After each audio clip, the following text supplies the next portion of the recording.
Hello, everybody, and welcome to another episode of the Capital Gains Tax Solutions podcast, where, as always, we believe most high net worth individuals and their professional teams struggle to find great capital gains tax deferral options. Not having a clear plan is the enemy, and using a proven tax deferral strategy, such as the deferred sales trust, is the best way to exit your highly appreciated assets tax deferred so you can create, preserve, and grow your wealth. My name is Pearson York. I'm your co-host today, filling in for Brett Schwartz. And each episode, I'm joined by some of the best wealth, business, real estate, and leadership individuals in the world to share ideas, deal stories, and inspiration. So together we can make complex tax deferral strategies simple and passive income plans achievable. As always, we are streaming on expertcresecrets.com, the Capital Gains Tax Solutions YouTube channel, the Facebook Kingdom Luxury Realty Facebook channel, the Kingdom Luxury Realty YouTube channel. Please rate, review, subscribe. And I'm super excited about our next guest.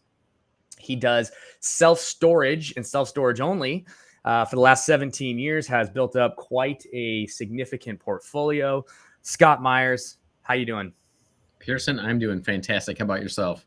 I'm doing absolutely awesome. Absolutely awesome. So, Scott, tell us a little bit about how you got to where you are. Yeah, so like most folks that get into real estate, started with single-family homes. Many years ago, back in 1993, I bought the Carlton Sheets home study system, which is really dating myself, but went out and used his strategies and his tactics and found a house with an assumable VA mortgage on it, bought the property, rehabbed it, refinanced it, rented it out. So the Burr method before it was really called the Burr method. Yep. And then we bought two more houses after that and decided that, I didn't really like the tenant toilet business too much because I was still, not at that place where we had enough facilities where I could hand it off to a manager or management company. So we started buying apartments. And really what that did is just kind of compound a lot of our challenges that we had in just the time. This was passive for me at the time, meaning that this was a supplement for retirement. I had a Fortune 500, I was working for a Fortune 500 company at the time, and it's still too much hands-on. And so I decided that if I'm going to stay in real estate, I needed to find something that just required less of my time, and that's either parking lots or self-storage. And once I began to look into self-storage and saw the similarities between that and multifamily, meaning multiple units in one location, and commercial financing, and how you can move the needle just by implementing a rate increase across 400 units instead of just 2 or 3, but then not have to deal with tenants, toilets, and trash. It was just people's stuff. Well, I saw the light, and then we sold off all our houses. We had about 400 apartments. We had 75 houses ish, and then sold all that off, and then just went full bore into self-storage. And we now own and manage. We have assets under management approaching 2.5 million square feet, and about 15,000 units nationwide. So we like the business, and we are excited about the market, where it's at right now and where we're heading. Yeah, absolutely. Awesome. So you said a lot there I want to unpack, but before we do, I believe everyone has been given a set of spiritual gifts or superpowers, strengths, whatever you want to call them. What are 1 or 2 superpowers or strengths or spiritual gifts that you had that have led you to be successful today? I don't know if it's a spiritual gift. It's just a place that we operate from, and that's just from a place of just transparency and integrity. That's Kingdom Storage Holdings is the name of our company, and we wear our faith on our sleeve. And we're providing self-storage facilities and businesses for our employees and for the people that we serve, and we're furthering the kingdom through that. It's a big arm of ours to give back. We build houses in Mexico out of our profits, and it all feeds itself. And my wife and I started this business so that we could raise our children and have a lifestyle business, if you will, without being tethered to the business itself. So I guess the spiritual gift is just recognizing where those gifts come from, and being aware of that, and being a good steward of this business, which means a good steward of our people. Yeah, absolutely. Love the name. And I have a real estate Kingdom Luxury Realty business is what it's called. So I love how we're thinking along the same lines as well. So, all right. So that's awesome. Understanding where your gifts come from, coming from that place of humility and gratitude, and operating out of integrity and just full transparency. So you mentioned that you had all of these apartment complexes, and I'm just going to ask a really, I don't know, simple question, but so is it dumb to just start in single family homes? if you're ultimately wanting to get to the commercial area? I don't think it's dumb at all. I mean, first of all, I applaud anybody who gets started, because there's a whole lot of folks that, take the knowledge, they go to a seminar or read a book, or, they start tracking the gurus or whatever they watch or hanging out on the forums, but they never do anything, or they aim and never pull the trigger. So getting started, that's, I mean, as you and I both know, Pearson, that is, once again, whatever happens after that is only as a result of taking that first step, and it opens the floodgates to buying more properties. So I don't think it's stupid if it gets you into the business and gets you started, because then usually properties number 2, 3, 4, and 10 come very quickly after that. I think there's a misnomer out there where people think that they have to start with a single family house because it's the easiest and it's the only type of property that a bank is going to give them a loan for, and that they just have to start small and grow big, that they haven't earned the right to get into commercial real estate, where there's plenty of investors out there that have. They've bought their first piece of property was a mobile home park, it was an assisted living facility, or a self-storage facility, or an apartment complex. So there's no unwritten rule that says you have to earn your keep and bust your chops and slug it out in single family rentals in order to graduate to commercial real estate. So maybe a different way of answering your question, but that's my take. Yeah, and I think that's kind of like what I was getting at, because like right now, like we just bought our first single family home or whatever, right, in Cleveland. It's, I don't know, $60,000 with like a $30,000 seller carryback and full gut rehab, all that kind of stuff, and we're gonna house hack it and make it into a I don't know, Airbnb or tenant traveling nurse or something like that, right? But I talked to all these really smart, successful commercial business owners with passive investments and stuff like that, and they all kind of say the same thing, like, well, I started in this and now I'm really here. It's like all of a sudden like something clicked where they had to like see the light. So I was just kind of like curious if you thought like, okay, is there like a rite of passage kind of thing you have to do? And it kind of sounds like not really. But maybe you need to figure it out for yourself, depending upon how well you listen to others' wise advice, right? I think it's a self-limiting belief that that is accepted by too many people, and they don't really have to. So then where do you find these deals? I'm in the fortunate position that we've been doing this for a number of years. And also we have a teaching platform as well. So I've been educating and consulting and doing partnerships for a number of years. And I write for Forbes magazine and Inside Self Storage, and I speak at the trade shows. And so I'm fortunate enough and blessed enough that I have a platform and I have a voice, and people know me and my brand. And so as a result of that, and when you get to a certain level, people begin to bring deals to you. They, if they've been following you or see you out there, or your name comes up over and over again, when they have a deal that they can't take down themselves, or even if they are wholesalers, or if they are looking for partners, and the banker says, hey, we like the deal and we like you, but you need a little more experience and a stronger balance sheet, and maybe some capital to bring into the deal, then that's how people find us, because that's our message, is that we'll buy properties from folks if they want to wholesale it. We will do some joint ventures, we'll do some partnerships, we'll entertain that if it makes sense to do so. So because of that, over the years, a number of folks and a number of opportunities then come to us. But in the very beginning, for the folks out there that are just starting out, it's not too dissimilar to all other forms of real estate. And that is a grassroots effort of, going through, the various marketing channels. So sending out direct mail, and then following up with phone calls. You got to call those people, the owners. When you're driving your market, pulling on doors and talking to the person behind the counter. Sometimes it's the manager, sometimes it's the owner. Creating good relationships with the commercial brokers and the self-storage brokers in the market, and let them know exactly, here's what I'm looking for, and give me a call if anything meets the criteria. And if you don't mind, I want to be on your list, on your mailing list, on your email list, to get a steady stream of information and deals put in front of me. And then talking with business brokers, and the multitude of people in your circle, in the circles of real estate, that have access to and can potentially funnel deals, or at least make you aware of some deals that come onto the market. So you got to be in the business of marketing in the beginning to fill your funnel, to have an opportunity to even look at deals. Yeah, absolutely. So then that brings me to another question. So I'll get CBRE or like Crexy or whatever, right? And I'm always just kind of like, there's a piece of me, maybe as like the real estate investor, who like doesn't like the fact that it's like, quote, on market, right? Like, can you find good deals on market, or are you finding them all off market, or like, how do you feel about that? Yeah, I know you're the one asking the question, so I won't ask, Pearson, but I don't know why. Why is it that we all, as investors, we think that just because it's coming up here means that, you know what, it must not be a good deal, or somebody else would have found it, or somebody would have bought it already, or, I can't pay a broker because, that means they've already jacked the price Yeah. up to get the listing. I mean, we have all these inherent fears and again, some of these limiting beliefs. If I could go back to that again, it's interesting. We have a mastermind as well. And a perfect example is we brought, there's a broker that I work with on a regular basis, and she brought a project to the mastermind, and she broke it down.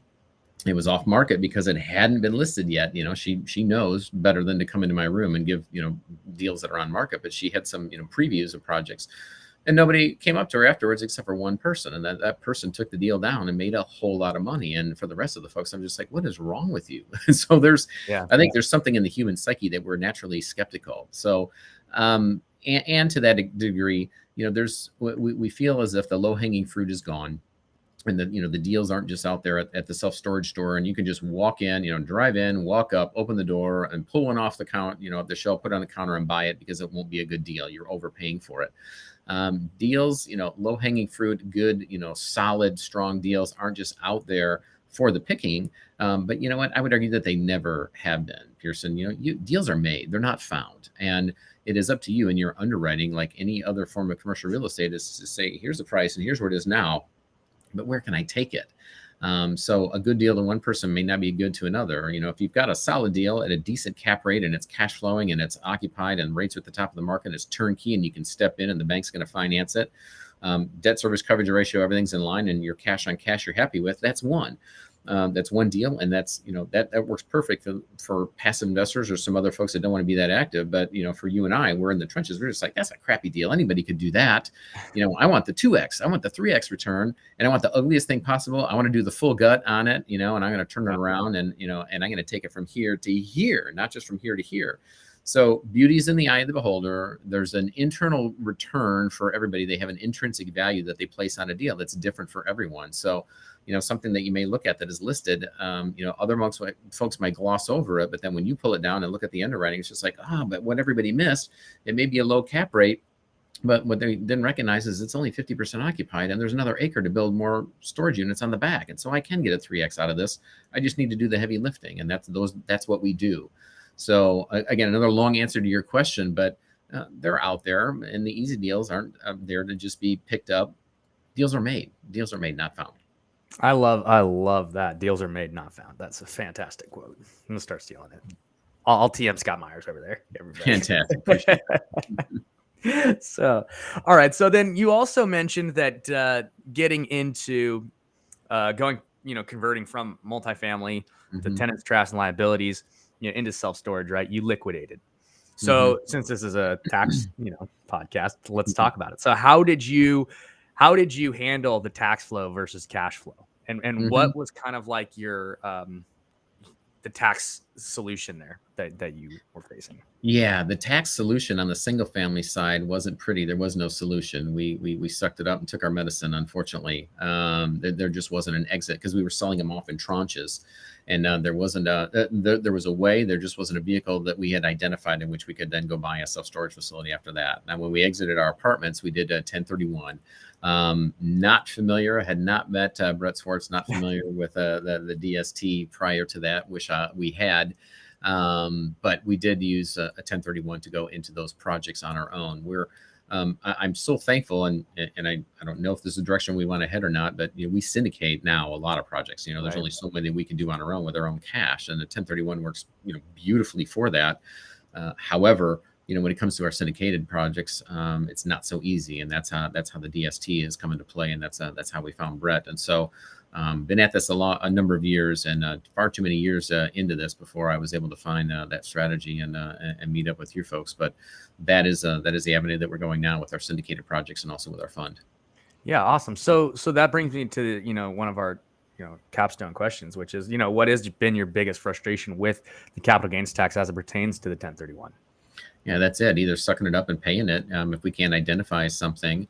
We're in a little different environment right now where I think we're seeing it certainly is still not our best option, but we're seeing some folks they're paying their taxes and taking their lumps because they feel that the situation is going to get worse down the road and the tax rate's going to be higher, and they're forgoing that. It's a little more heavy lifting, but it's more paperwork and getting folks involved on your team to move forward and invest in the next projects. But that is, business is hard enough. We don't need to make it any harder by paying capital gains taxes. You got to keep what you got and get a little bit more. And the best way to keep what you got is not giving 40% or more to the federal government. So I'm all about taxes. For what we receive and the benefits that we get to live in this country. Absolutely, 100%. I am on board, and I think every penny is for the most part is put to good use. Capital gains taxes, I have a huge problem with capital gains taxes because that is that is a tax in every sense of the word, and it's a tax on our ability to go out and create profit, and that to me is it's just not fair. Do I dare say that for getting canceled on Twitter or anywhere else? But we will do our absolute level best to defer at the very least, but then also to eliminate as much as possible when it comes to the capital gains tax side, because to me that is just against my nature, and it goes against who I am as a capitalist and an entrepreneur. Yeah, absolutely. And I heard one of the other guests on the podcast said it pretty good. He's like, I'm all for paying my tax bill. I just don't want to pay any tips. It's like that is so brilliant. 100%. Like, no one wants to pay them tips. Like the service isn't that great, So.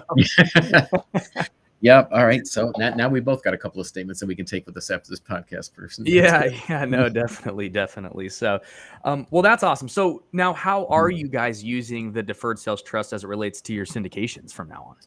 Yeah, so we've got, this is a big year of exiting right now. And so we are in the process of, we're changing CPAs, firms. And that was also out of a conversation that we had with Brett as well. And so we've got a number that are coming up not only in June, but then also the balance of this year that we are now putting the steps in place and identifying other properties and putting the structure in place so that we can move into different projects and move some into our funds right now. So I'd love to give you a testimonial on the backside of this, but we are right in the thick of it as we speak right now. And that's an interesting question. So how has the process gone so far? I have hope for the future for myself and for my children. Yeah. It is, literally, in the beginning, because we are now being kind of educated this. It's always been on the fringe and we didn't feel that it fit. And now that it has, and we're getting into the process, more jubilation than anything. And we know that it'll be a little clunky and there's some areas that we need to work out, but that's more on our end because we're kind of late to the game, just learning and getting our CPA up to speed. So outside of that, we don't learn a whole lot of new things, and I don't mean that in an arrogant or a way to brag, but I'm excited because it's very rare that I get to learn something that is so dramatic that is going to cause such a dramatic change and shift in our business. So we're just leaning into it. Every challenge is just we recognize that we're just going to fix this, or now we know what road to take, what path, or who to call, and we won't have to do it the next time. And so the building this process is just quite honestly just been fun, because now we're going to start cranking it out, and this is going to be the new way for us to be able to exit these properties. Yeah, absolutely. So, along those same lines, it's it's interesting to kind of talk to you as you're like making this transition, because I talk with a lot of people who are either on like the end of it, right, or like they're starting their journey, right? Not a lot of people I get to talk to are in like the actual at least on the podcast, right? And so like I really want to kind of lean into this just a little bit more. Sure. And what was it that made you be like, that made it click, where you're just like, okay, wait a minute, this is actually different. Like this sounds really good, but like, is it too good to be true? Like, what was that moment that shifted it for you? Yeah, I think it's truly the mindset that we could do this to begin with. It's always been black and white for us. There has been no gray. Either for a syndicated project, everybody has to move forward into the next deal, or nobody can, and everybody has to pay taxes on it. Unless they've invested in a self-directed IRA, in which it rolls back into it anyways. And we just accepted that. And for our side, on the GP side, same thing. There was no way to be able to split or segment this off. So for us, it truly has been just a way for us to now just recognize that we have options, and that this does work for us the same as it does in a 1031 fashion, if you will, even though it's not exactly the same. Right. But to do this with multiple individuals. And what's more exciting for us is that we have options for our investors. So that helps now. that also helps us to continue to raise capital in the future when we can provide options for our folks, because we are seen as the experts, and we can handle, maybe not handle, we have options. There's optionality with regards to tax strategy and what that looks like for our investors. And so it gives us that greater, a bit of flexibility. It puts us in a better light to our investors. I mean, they're coming to us as somewhat trusted advisors anyways, because they're investing with us. And now when we can come alongside of them and then show them a way that they can keep more of their dollars on the back end, and it's gravy on top of an already great internal rate of return and equity multiple on the back end. I mean, that really just opens up so many more opportunities for us in the future to just attract more capital. Yeah, absolutely. Absolutely. And, for those of you who are listening and who, who don't really know what Scott is talking about, when you do a 1031 exchange with a bunch of different people, you can't all go together if one person decides that they're going to bail out. And if someone bails out, it basically screws the pooch for everyone else. Mm-hmm. And so everyone has to go. So it's all or nothing with the 1031. Mm-hmm. One of the challenges with it, with the deferred sales trust, what's nice is that each individual player can have their own deferred sales trust if they want, and they can choose whether or not they want to have one or not. And it's not going to screw the pooch if someone's like, you know what, I need this money for, something that's personal and whatnot, and I don't want to reinvest it right now. And so if you guys are interested in learning more about that, you can go to capitalgainstaxsolutions.com. And we also have a mastermind every Friday at 10 a.m. Pacific and 1 p.m. Eastern that you guys can come to. I already invited Scott, so hopefully we'll see him on one of the weekly masterminds afterwards to come in and share a little bit more of his story and testimony, and kind of give us some of that insight as to his journey and through this process. Because one of the questions I get all the time is, well, what's the catch? And I always tell people, well, the catch is that it's complicated and you got to go through the process to learn how to use it. And so and it's a journey, and you got to bring along your CPAs, and you got to bring along your tax attorneys and your estate planners and your team and your trusted professionals in order to learn about this and get everyone on board and on the same page. And if you don't, it's really easy for somebody who has a lot to lose without a lot to gain, right? And egos involved and all this kind of stuff to be like, okay, well, I don't like that, right? And now it can ruin it for you, and without having without having a true understanding of what it is with everybody. And so that's kind of the challenge with it, is you got to go through that process. Yep. So, we're real excited to have Scott on there to be doing that. So Scott, I want to kind of get into the lightning round. I know that we're kind of running up on our time here, but I just have some questions for you. Before we do, where can people reach you? Let's say they want to connect with you and get involved in some of your deals. Yeah, so the mothership is selfstorageinvesting.com. And if you look at the menu, it'll kind of guide you as to what you're looking for. Again, we teach people about the business, folks that are looking to be active investors. If you click on the passive investing tab, we also syndicate our projects, and we have a fund, as we mentioned. And so if folks want to invest passively, that's an opportunity and a place where you can look at all of the projects that we have that are listed and available to invest in. And we also have a mastermind for folks that are active investors that are operating at a different level. And we share deals, we share equity projects, we share our Rolodex of folks, and it's just a whole bunch of folks, A players in the industry that are moving at a pretty quick pace. So, and to reach out and connect with me or anybody on my team, all at selfstorageinvesting.com. Awesome. And you can get on the mastermind there as well. Absolutely. Fantastic. All right, guys. So that's Scott Myers over there at selfstorageinvesting.com. Let's get into that lightning round. So what is your favorite leadership quote?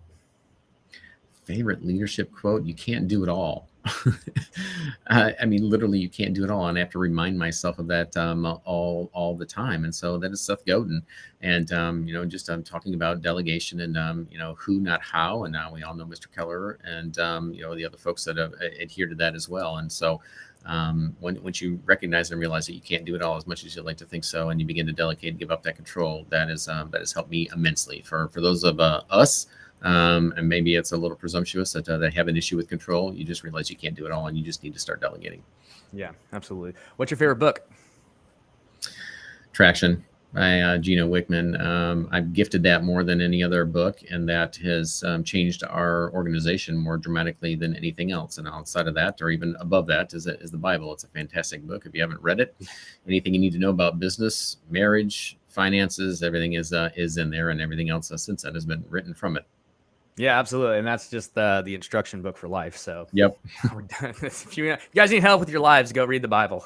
Yeah. It'll get yourself some Jesus. It's all in there. It'll help for sure. So, all right. And what are you most curious about right now?